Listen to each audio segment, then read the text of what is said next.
Hello everyone, প্রতিদিনের মতো আমি আবারও চলে এসেছি তোমাদের মাঝে। তোমরা কেমন আছো? আশা করি ভালো আছো। আল্লাহর রহমতে আমিও ভালো আছি। বলো তো কোথায় চলে এসেছি?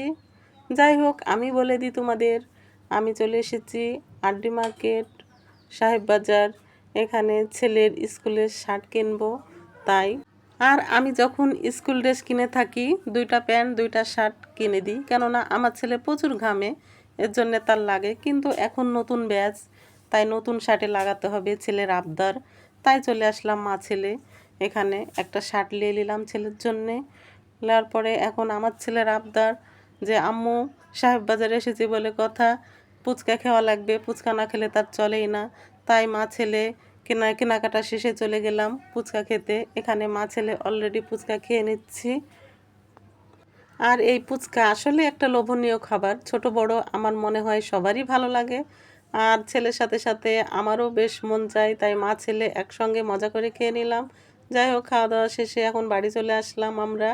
আর তার মাঝেও কিছু কেনাকাটা করেছি, যেটা টুকিটাকি দেখানো হয় নাই। আর এদিকে কি করব, শর্টে কটে ভাবলাম একটা রান্না করে ফেলি। তাই এখানে মিষ্টি কুমড়া দিয়ে, সাথে দু একটা আলু দিয়ে, একেবারে বাটা মাছ, কেউ অনেকে ভাঙ্গন নামেও পরিচিত, আবার বাটা নামেও চিনে, এক কথায় ভাঙ্গন নামেও চিনে। এখন কে কী নামে চিনো সেটা অবশ্যই আমাকে জানাবে। এই মাছটা একেবারে লাগা লাগা চচ্চড়ি করে নিলাম, পুরপুরি, অনেকে পুরপুরি বলে।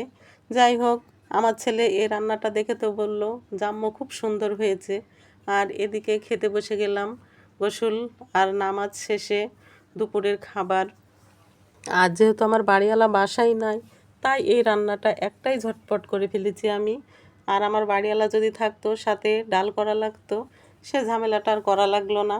আমার ছেলে একটাতেই মানে খুশি হয়ে গেল। আর ওই রান্নাটা আমি জানি যে আমার ছেলে কোনটা পছন্দ করবে, সেভাবে আমি রান্না করে থাকি। যাই হোক, এই মাছটা আমার খেতে খুব ভালো লাগে। অনেকেই হয়তো বলবা যে এক তরকারি ভাত, তাই আবার এত স্বাদের? আসলে এক তরকারি 10 তরকারি লাগে না। রান্না করে যদি ভালো, এক কথায় মনের মতো মাধুরী মিশিয়ে রান্না করে খেলে, এক তরকারি দিয়েই পেট ভরে অনায়াসে ভাত খাওয়া যায়। তরকারিটা দেখেই তোমরা বুঝতে পারছো যে কত সুন্দর হয়েছে, কত লোভনীয়। আমি তো বেশ মজা করে খাচ্ছি। আর এই মাছটা আমার অনেক অনেক অনেক ভালো লাগে। আমার মতো হাতে মাখিয়ে মিষ্টি কুমড়া মাছ দিয়ে পুরপুরি তরকারি যে খেয়েছো খেয়েছো, আর যে না খেয়েছো অবশ্যই একবার খাবে, তাহলেই বুঝবে খেতে কতটা টেস্ট লাগে। সত্যি কথা বলতে কি, অনেকে এই মাছটাকে অনেক কাটা মনে করো, কিন্তু আরে ভাই, একটু কাটা দাঁত দিয়ে নাচি বলে কি হয় ভালো লাগে? আমি যেমন এ মাছ কাটা বাছার প্রয়োজনই মনে করি না। অলরেডি একেবারে কামড়িয়ে চাবিয়ে কাটা সহ একেবারে খেয়ে ফেলি, যেটা তোমাদেরকে দেখিয়েই দিলাম। আর এইভাবে খেতে যে কত স্বাদ, সে একবার খেলে বারবার এমনি এইভাবে খাবে। যাই হোক, ভিডিওটি এ পর্যন্ত। আসসালামু আলাইকুম।